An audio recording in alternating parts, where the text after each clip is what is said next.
Cancer രോഗം വെളിപ്പെടുത്തി രേണു. എല്ലാവർക്കും നക്ഷത്ര വ്ലോഗ് എന്ന എൻ്റെ യൂട്യൂബ് ചാനലിലേക്ക് സ്വാഗതം.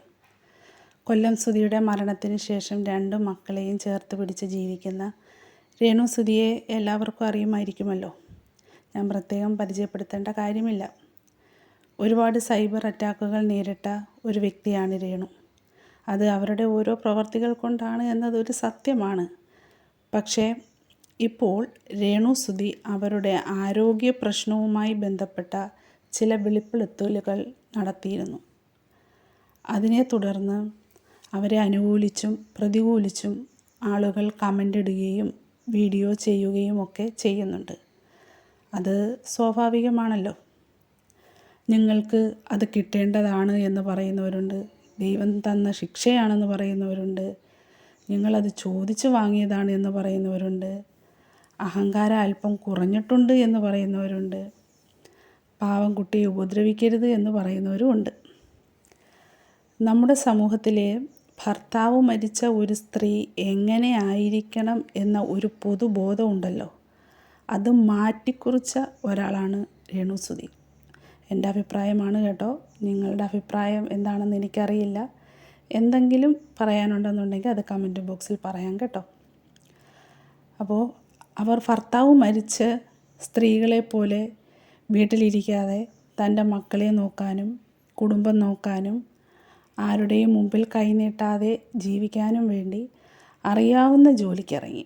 പക്ഷേ സുധിയോടുള്ള ഇഷ്ടം കാരണം ഓരോരുത്തർ സഹായവുമായി വന്നു. അവസാനം ആ സഹായം ചെയ്തവർ തന്നെ രേണു എങ്ങനെ ജീവിക്കണം എന്ന് പറയാൻ തുടങ്ങി. അത് രേണുവിന് ഇഷ്ടപ്പെടാതെ വന്നപ്പോൾ അവർ പ്രതികരിക്കാനും തുടങ്ങി. അങ്ങനെ പ്രതികരിച്ചതുകൊണ്ട് അവർ അഹങ്കാരിയായി മാറി, നന്ദിയില്ലാത്തവളായി, ഒരു മോശക്കാരിയായി, സമൂഹത്തിൽ കൊള്ളരുതാത്തവളായി.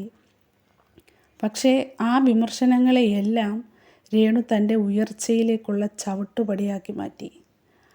അതിലൂടെ രേണു സോഷ്യൽ മീഡിയയിൽ നിറഞ്ഞു നിൽക്കാൻ തുടങ്ങി. ചെറുതും വലുതുമായ ഒരുപാട് ആൽബങ്ങളും ഷോകളും കിട്ടി. അത്യാവശ്യം സമ്പാദിക്കാനും തുടങ്ങി.